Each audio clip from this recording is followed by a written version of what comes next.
Well, doctoral candidates, I have the privilege to introduce as our commencement speaker a distinguished researcher and accomplished teacher whose work has profoundly altered the understanding of exercise physiology, Dr. Scott Powers. Professor Powers, a distinguished professor and the UAA Endowed Professor in Applied Physiology and Kinesiology in the College of Health and Human Performance, is an expert in exercise and the impacts on the health of human muscles. His work has revealed the mechanisms responsible for the protective effects of exercise on cardiac and skeletal muscles, and his findings have shaped new techniques designed to improve outcomes for patients, including those on ventilators. Indeed, his research has resulted in more than 250 refereed journal articles, more than 32,000 citations in the scientific literature, and numerous highly cited paper awards from Web of Science. Dr. Powers is also a talented and a beloved teacher and mentor.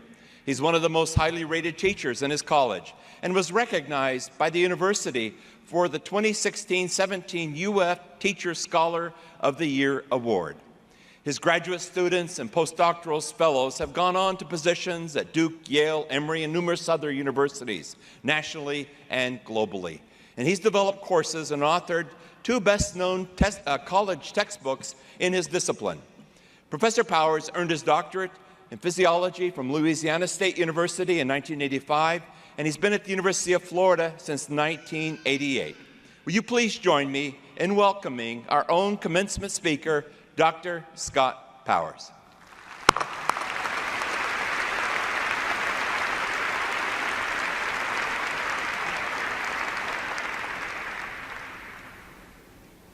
Thank you, President Fox. Let me begin by acknowledging the presence of the esteemed members of the faculty, honored guests, proud family members, devoted friends, and above all, graduates. Congratulations to this outstanding doctoral class of 2019. Each of you has much to be proud of, having earned your doctoral degrees at one of the finest universities in the world. For those of you that like short commencement addresses, you have come to the right place. I'm going to speak for 9 minutes. As a speaker at many scientific conferences, I'm well aware of the fact that there is no greater pleasure that you can give an audience than your closing remarks. So all of you can look forward to experiencing this pleasure in 9 short minutes. I predict that some of you have already started your stopwatches. I'd like to tell you 3 stories from my life that I hope that ultimately will be useful. But today is not about me.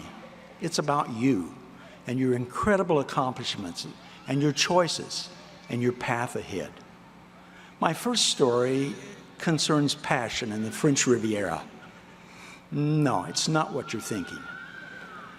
When I completed my terminal degree, the U.S. economy was in a recession and jobs in both universities and industry were in short supply.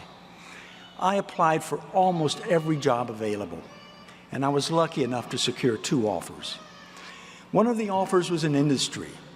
The second was at a research university. The university job was not the University of Florida, and therefore this was not my dream job. But nonetheless, it was a faculty position at a Research One university. Unfortunately, the pay was low, and the research facilities were subpar. By contrast, the job in industry appeared to offer great promise. The job was to establish and direct a research and development division of a large privately owned company that was growing by leaps and bounds. All predictions were that this company would continue to flourish and would become a publicly traded company within 5 years. The facilities and the research startup funds for the industry job were outstanding. The salary for the industry job was more than that at twice of the university. Moreover, I was promised future stock options, which could be extremely valuable when the business went public. It was a tough decision. I knew I was passionate about research, but both jobs offered the opportunity to do research. But I was also genuinely excited about teaching and working with undergraduate and graduate students. Further, I wanted to be free to drive my research agenda in any direction that I became excited about. The university job provided this opportunity. After several sleepless nights, I decided to accept the university position. I am so glad that I did. I followed my heart, and I've enjoyed every day of my academic career. In fact, I love my job so much that I do this work for free. But I don't work for free. I trick someone into paying me to do it. Thank you, President Fox. And if you're wondering about the company that offered me the job, well, that company did pretty well, Nike. The individual that accepted the job that I turned down eventually became president of Nike and owns homes around the world, including a home in the French Riviera. Do I have regrets? Absolutely not. I don't speak French, and I don't live in the French Riviera. But I feel I did even better. I followed my heart. I immersed myself in research that has helped people. I've mentored students who became great scientists and good friends. I get to speak with you today. There's no place else in the world that I would rather be than speaking with you today at the University of Florida. So graduates, above all else, choose a career path that you are passionate about. This gets me to my second story, which is about having the endurance to achieve your professional dreams. I learned the importance of endurance because I was a middle distance runner on my high school track team. Unfortunately, like many successful high school athletes that go on to compete in university sports, my talent, or lack thereof, relegated me to be a mediocre college distance runner. Nonetheless, being an average runner provided me with several valuable lessons. First, I learned that working hard is essential if you want to be the best that you can be. No question, success in any endeavor requires hard labor, and in order to do this, you're going to need endurance.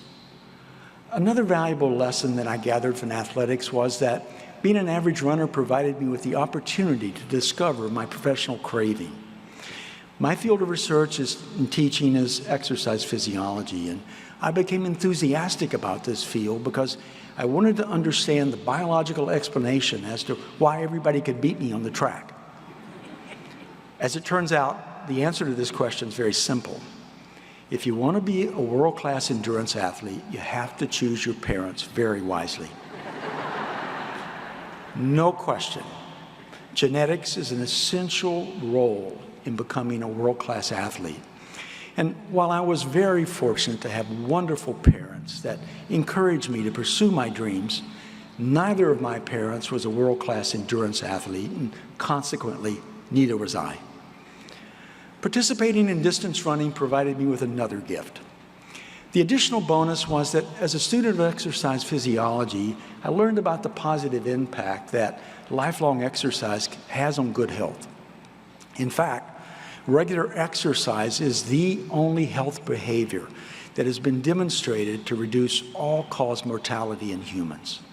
For example, regular exercise reduces the risk of heart disease, type 2 diabetes, and numerous types of cancer. So let me encourage each of you to learn more about the health benefits of exercise and to find an activity that you enjoy and engage in this physical activity every day. The good news is that by marching into this ceremony, you've already performed part of today's exercise prescription. My third and final story focuses upon the importance that failure will play in your career. Yes, failing is important. I personally have experienced failure numerous times in my career. I've written grants that did not receive a fundable score. I've authored research papers that were criticized during peer review. However, each of these failures has been important to my career because with each failure, I learned from my mistakes and I worked to correct the shortcoming. Failure also builds resilience. The more we fail, the more resilient we become, and the more knowledge we gain from this failure. Every failure is a step towards success. Here's a final example of how knowledge gained from failure can lead to success. The Nobel Prize-winning scientist Linus Pauling published a notoriously incorrect structure of DNA 2 months prior to the correct structure being published by Watson and Crick. Pauling's response to this failure was ingenious. He told colleagues that the best way to have good ideas is to have a lot of ideas and throw away the bad ones. Yet another example of how failure leads to success.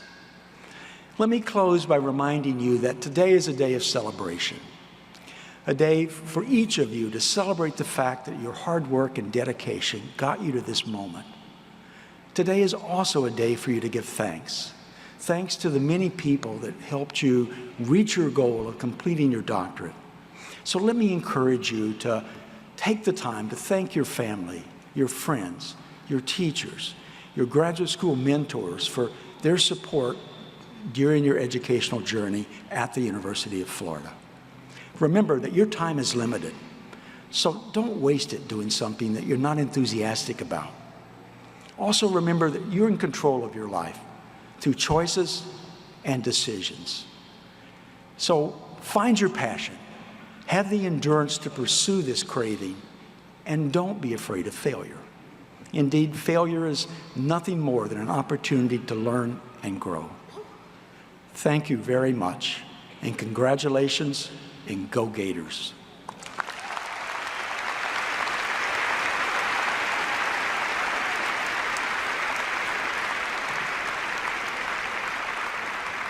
Thank you, Dr.